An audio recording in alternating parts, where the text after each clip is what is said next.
Hello, everyone. Hope you're having a nice weekend. Hopefully, if you're following the NCAA tournament, it's been pretty amazing. I saw that ESPN has 22 million people submitted their brackets, and every single person is out now. Every single one of the 22 million. That's because there was, I think, two number 16 seeds beat the number one seed, and in the same tournament, that's only happened one time before in history.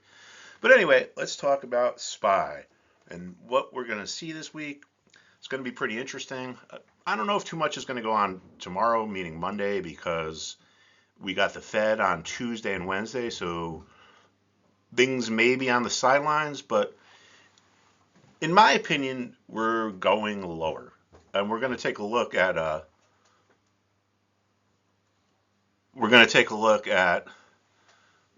the technical picture of the SPY, and also I'm going to explain why I think we're going to go lower. My target is down to around 320, and I'll explain why. 323 to be more precise, but I mean no one can be that precise. But I'll explain why. I do have, I'm not guaranteeing it, and of course I admit when I'm wrong, but there's some valid reasons for thinking that.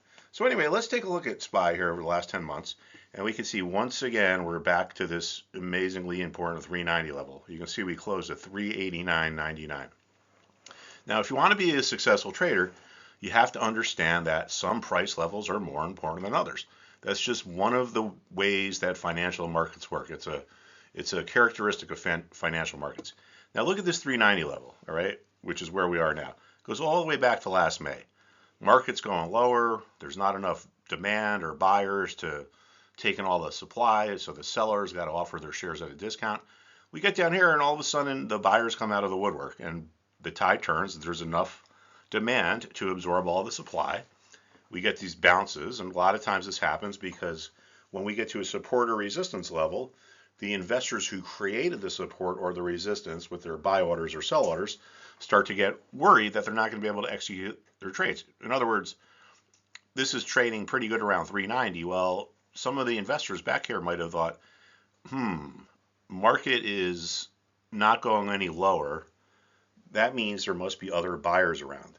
And I don't want to miss my chance to buy, so I'm going to have to bid a higher price because I want to have the highest bid in the market. If not, the sellers are just going to go to whoever does.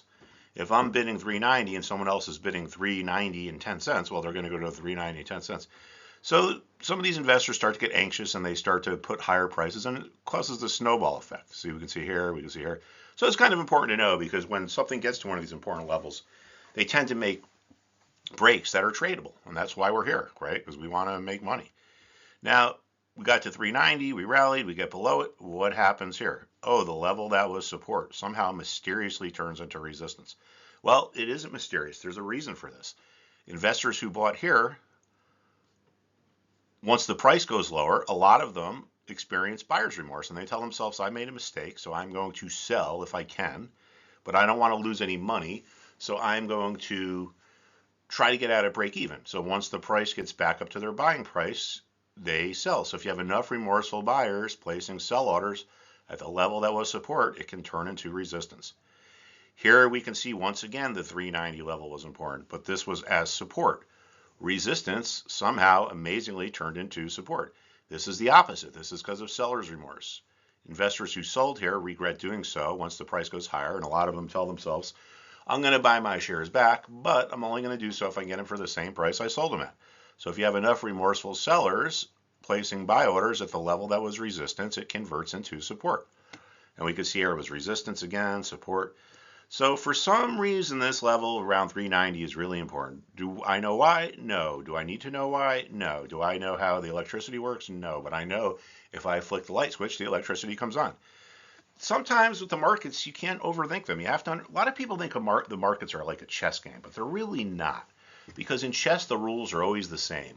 The market is an aggregate of all the millions and millions and millions of investors who are investing or trading or whatever. And they're all humans, I would assume. And they have, although there have been a lot of UFO sightings lately, so that's another story. But investors experience emotion, and we just saw it here. Buyer's remorse, seller's remorse, these are the things that affect the market.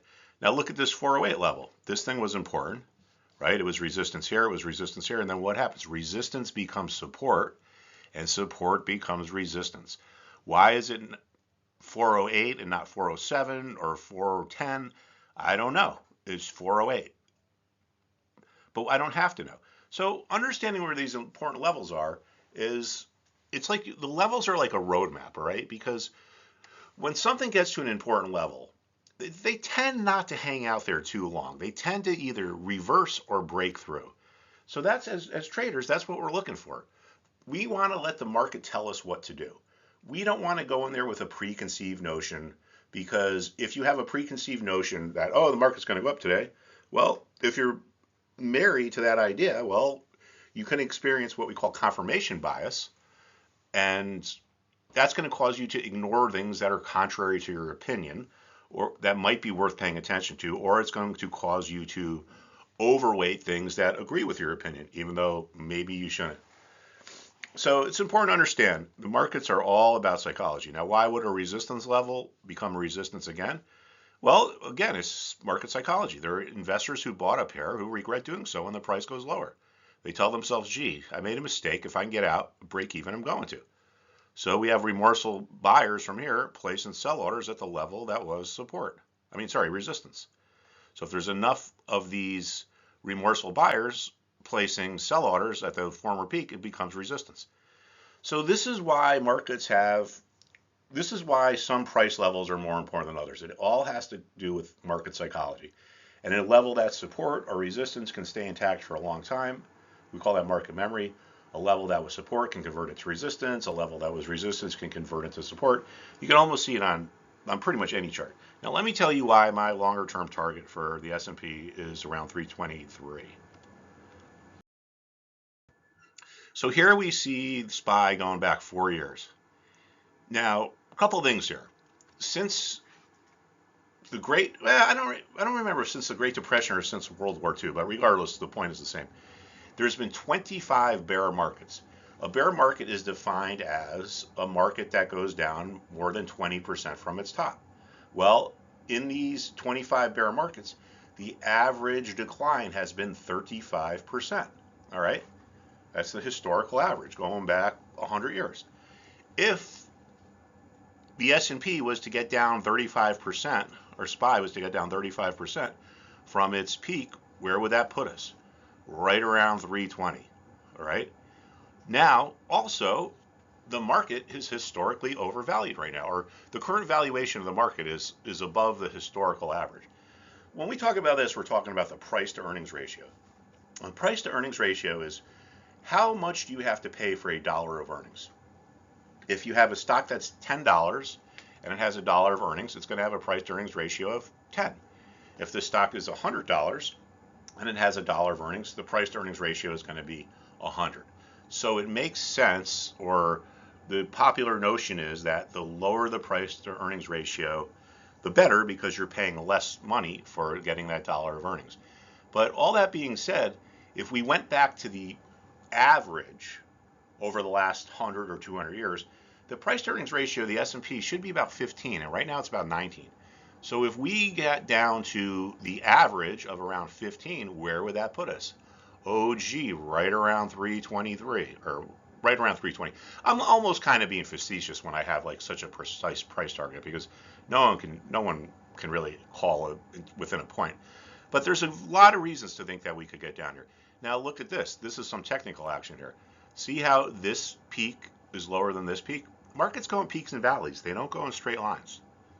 And when you have peaks forming at lower levels than the prior peak, we call this lower highs. And this demonstrates bearish dynamics. This tells us that as time is going by from early last year to now, and we're looking at a 4-year chart, each of these candles is a week, right? As time is passing, when these peaks are forming at lower levels, it tells us that the sellers are getting more aggressive. In other words, they're willing to accept lower prices. So as time is going on, you're getting more aggressive sellers. More aggressive sellers tend to knock markets lower. So from a technical point of view, it would not be out of the ordinary to see this all get down here, and also from a historical point of view. Now, here's what we really need to focus on, or one of the things we need to focus on. Here are our interest rates. Now, I don't think there's ever been a time in history where the Fed has raised rates 8 times in a row like they recently have. I'm pretty sure it's 8. Not exactly sure, but regardless, I think it's every time the Fed has raised rates like 3 or 4 times in a row, the market goes significantly lower. That's why there's a saying called "Don't fight the Fed." That's what it refers to. So the Fed has been behind the 8 ball. They don't seem to know what the hell they're doing. They were really wrong on this whole inflation thing, and the reason why they were wrong on inflation is because they're like Janet Yellen, Chairman Powell. They follow the Keynesian school of economic thought. You know, Keynes was this economist 100 years ago, but Keynes just focuses on what we call the demand side, right? The demand side. What's the consumer doing? So when Powell or Yellen or one of these Keynesians sees interest rates going higher, they just think, oh, gee, when they see inflation going higher, they just think, oh, this has to be a sign that the economy is doing well, because if the economy is doing well, people are going to be spending more money for goods, and that's going to cause prices to go higher. They completely ignore the supply side, which is the money supply, right? The money supply and the Biden energy policy is what has caused this inflation. If you have a closed economy with 100 goods and $100, well, guess what? Those goods are going to end up costing $100 total. If the government comes along and they throw another $100 into the economy, well, guess what? Those $100 or those 100 goods are going to end up costing $200. That is monetary policy. That's monetary inflation. And don't believe this garbage that, oh, it's Putin price hike, and that's really just embarrassingly dumb thing to say. When when there was the election and Biden took office, oil was $32 a barrel. When Russia went into Ukraine, oil was $100 a barrel. So you tell me, did the inflation happen before or after? But anyway, we've had this flight to safety. Now we're looking at the 10-year yield here. And remember, this is inverse to the price of the bond. So if you could just pretend this chart is upside down, look at this aggressive buying in bonds. Flight to safety. People are freaked out about the markets. They're freaked out about banks. They figure, let's go into bonds. Bonds are safe. Here's the thing. When the flight to safety unwinds, things go back to wherever, interest rates are going to skyrocket. Maybe go back from 340 back up to 4, maybe even higher. So it's the Fed is really in a tough spot now. The reason why the banks have these problems is because of inflation. Inflation means their bond portfolios are worth less money. And, apparently these people at Silicon Valley are so dumb they don't even know how to hedge, and they don't even have a risk manager. So I don't know what's up with that. But forget that. Let's just talk about the market. So we have all this money stampeding into bonds. That's bringing rates down.